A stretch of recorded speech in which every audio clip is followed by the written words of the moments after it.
Do you want to get rich? If you said yes, then this article is for you. How to get rich as a solo software developer. It's an article written by Mark Henry on Medium. Stop chasing shiny frameworks. Start building wealth. I think as solo software developers or as a software developers, we have a lot of opportunities, like working for a company. As a software developer, I think our average salary is generally pretty high. Or become a solo software developer. Yeah, and there are a lot of options. We have a lot of choices. One of the beauties of software development. And yeah, I think with just a lot of ideas, there are a lot of creative ways. So would just love to see how people do it, how other people do it. And yeah, so I'm interested in reading this. Hitting the follow on Mark Henry. Let's be honest, most developers don't become rich by writing elegant code. That is true. Writing elegant code, it's very something we strive to do. We aspire to do because of passion. But that doesn't necessarily translate into lucrative. I think providing values is the one that translates into money. And how to get rich. They don't get rich by chasing the hottest new JavaScript framework either. You can be the best React wizard on the planet and still be broke if you all do is trade your hours for a paycheck. Harsh maybe? True, absolutely. I know because I've been there. I once thought the path to freedom was climbing the tech ladder. Junior dev, senior dev, staff engineer, maybe even CTO if survived enough corporate nonsense. I think for a lot of people's lifestyle, this is a good way to get rich. And it's a legitimate way to get rich. And I think there are for others, they would rather work solo. The result, a fat paycheck, sure, but also meetings that should have been emails, managers who couldn't debug a print statement, and a calendar that owned me instead of the other way around. Spoiler, that's not wealth, that's a velvet prison. I've read this definition that I really like. Being rich is like having a lot of money, and being wealthy is like how long you can survive without working.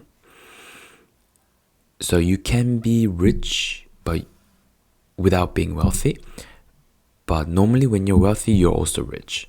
And I really like that definition. How do you actually get rich as a software developer? Let's dig in. And to me, I think I would rather be wealthy. I'd rather be fairly wealthy than like very rich.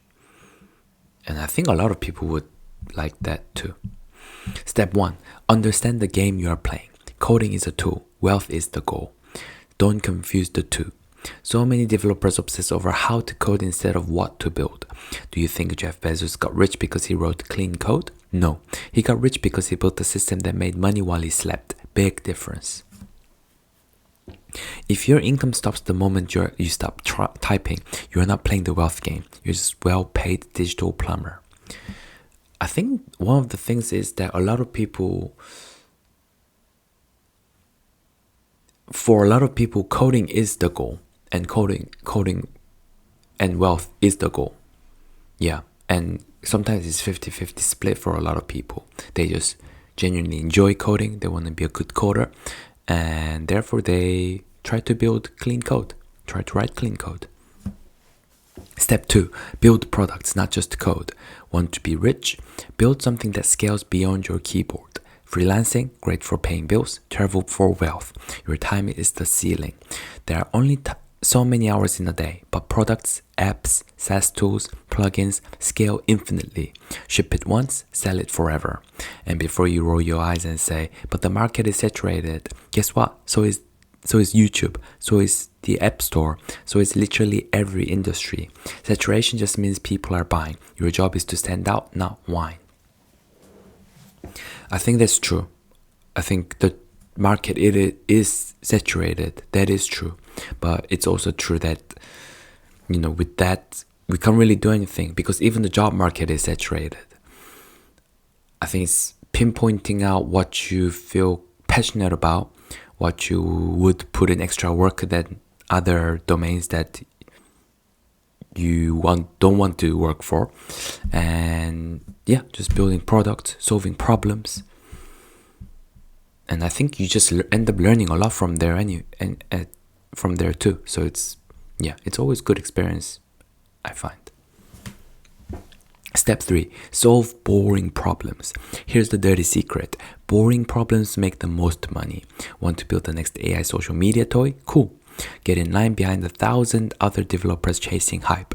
Or you could build a simple tool that helps dentists schedule patients more efficiently.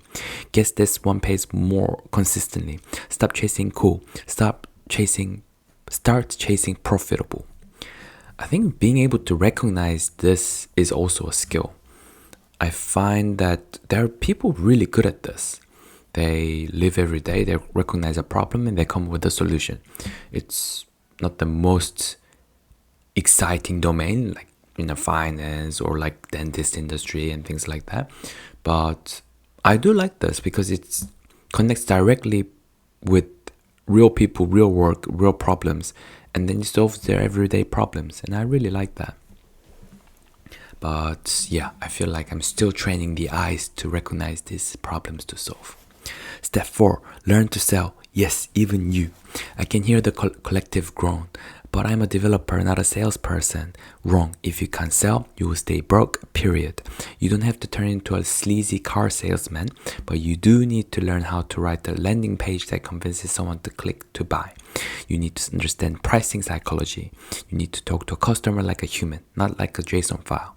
Pro tip, spend as much time learning copywriting as you do learning that new framework you will abandon in 6 months. I've been watching a lot of game dev vlogs on YouTube, and one thing they talk about a lot is marketing. And when you build a really nice game, marketing, if there's no marketing, then no one's gonna buy it. I think that's the truth. If no one knows your product, no one's gonna buy it. No one can buy it. So yeah, marketing is, I think watching game dev vlogs really help marketing because they are developers, but they come up with really creative ways to market their games. Step 5, automate or die. If you're still manually deploying code, handling customer emails one by one, or doing repetitive tasks, you're wasting your life. Code is leverage.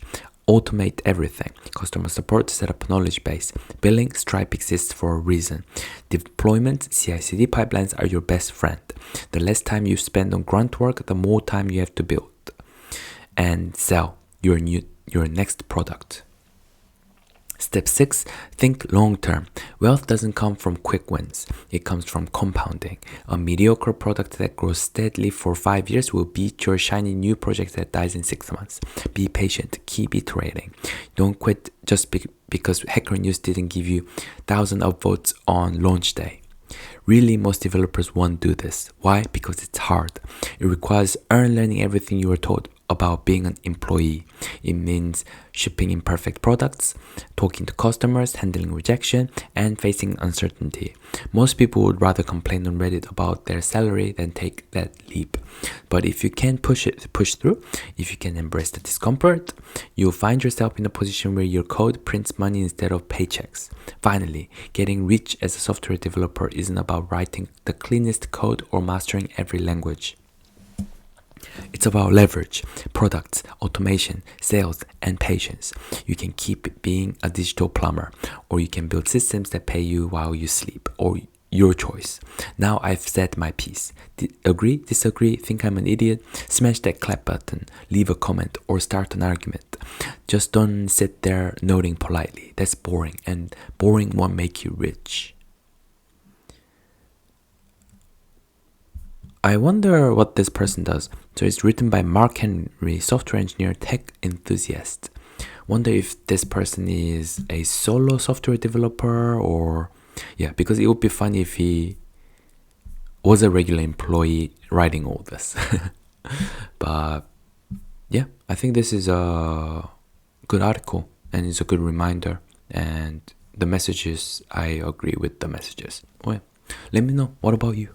I would love to hear from your experience, especially if you are a solo developer or entrepreneur that develops your own app and things like that. Hope you enjoyed it. Like and subscribe. See you in the next one. Bye.